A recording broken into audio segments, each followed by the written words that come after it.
अथ सफला एकादशी व्रत कथा प्रारंभ। युधिष्ठिर ने भगवान श्री कृष्ण से प्रश्न किया, हे जनार्दन, पौष कृष्ण एकादशी का क्या नाम है और उस दिन किस देवता की पूजा की जाती है? भगवान कहने लगे, हे धर्मराज, मैं तुम्हारे स्नेह के कारण तुमसे कहता हूँ कि एकादशी व्रत के अतिरिक्त मैं अधिक से अधिक दक्षिणा पाने वाले यज्ञ से भी प्रसन्न नहीं होता। अतः इसे अत्यंत भक्ति और श्रद्धा से युक्त होकर करें। हे राजन, अब द्वादशी युक्त पौष कृष्ण एकादशी का महात्म सुनो। इस एकादशी का नाम सफला एकादशी है।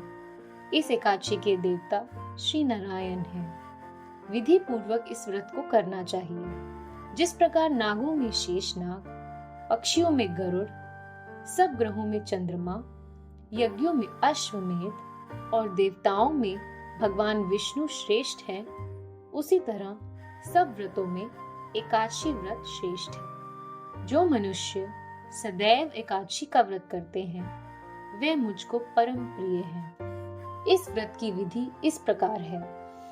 मेरी पूजा के हेतु ऋतु के अनुकूल फल, नारियल, नींबू, नैवेद्य आदि 16 चीजों से मेरी पूजा करें। रात्रि को जागरण करें। इस एकादशी के व्रत के समान यज्ञ, तीर्थ, दान, तप तथा और कोई दूसरा व्रत नहीं है।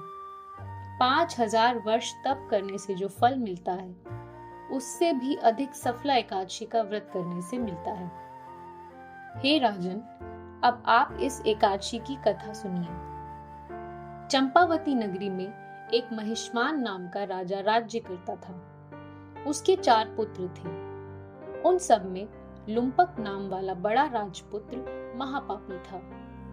वह पापी सदा पर स्त्री तथा वैश्यागमन और दूसरे बुरे कर्मों में अपने पिता का धन नष्ट करता तथा सदैव ही देवता, ब्राह्मण और वैष्णवों की निंदा किया करता था। जब राजा को अपने बड़े पुत्र के ऐसे कुकर्मों का ज्ञान हुआ तो उसने अपने राज्य से उसे निकाल दिया। तब वह विचारने लगा कि अब मैं किधर जाऊं, क्या करूं? अंत में उसने चोरी का कर्म करने का निश्चय किया। वह दिन को वन में रहता और रात्रि को अपने पिता की नगरी में चोरी करता तथा प्रजा को तंग करने और उन्हें मारने का कुकर्म भी करता। कुछ समय पश्चात सारी नगरी भयभीत हो गई। वह वन में रहकर पशु आदि मारकर खाता। जनता के कुछ लोग और राज्य कर्मचारी उसको इन कुकर्मों के कारण पकड़ने के बाद भी राजा के भय से छोड़ देते थे। उसी वन में एक अत्यंत प्राचीन विशाल पीपल का वृक्ष था। उसी वृक्ष के नीचे वह महापापी लुम्पक रहा करता था। इस वन को लोग देवताओं का क्रीड़ा स्थल मानते थे।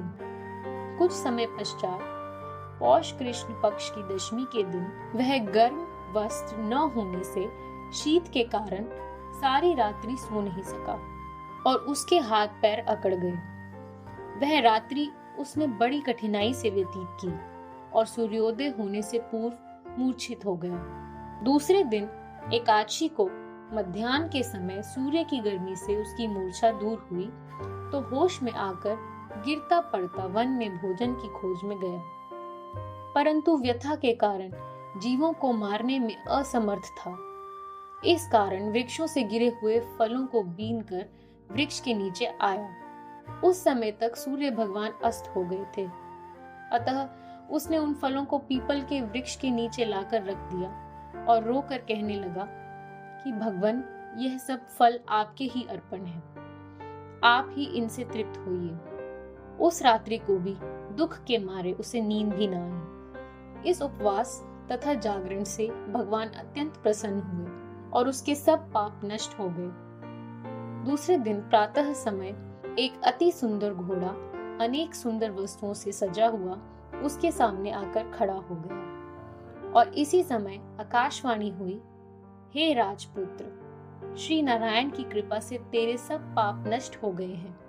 अब तू अपने पिता के पास जाकर राज्य प्राप्त कर। ऐसी आकाशवाणी सुनकर वह बड़ा प्रसन्न हुआ और दिव्य वस्त्र धारण करके भगवान आपकी जय हो ऐसा कहकर अपने पिता के पास गया।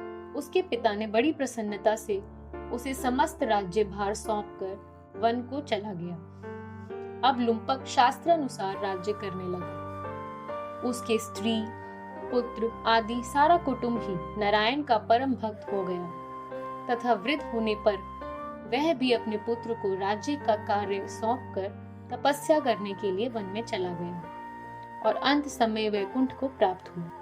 अतः जो मनुष्य भक्ति पूर्वक सफला एकादशी का व्रत करते हैं उनको अंत में मुक्ति मिलती है। जो मनुष्य इस सफला एकादशी का व्रत नहीं करते वह पूंछ और सींगों से रहित पशु के समान है। इस सफला एकादशी के महात्म पढ़ने अथवा श्रवण करने से मनुष्य को अश्वमेध यज्ञ का फल प्राप्त होता है। इति श्री सफला एकादशी की व्रत कथा संपूर्ण। श्री नारायण भगवान की जय।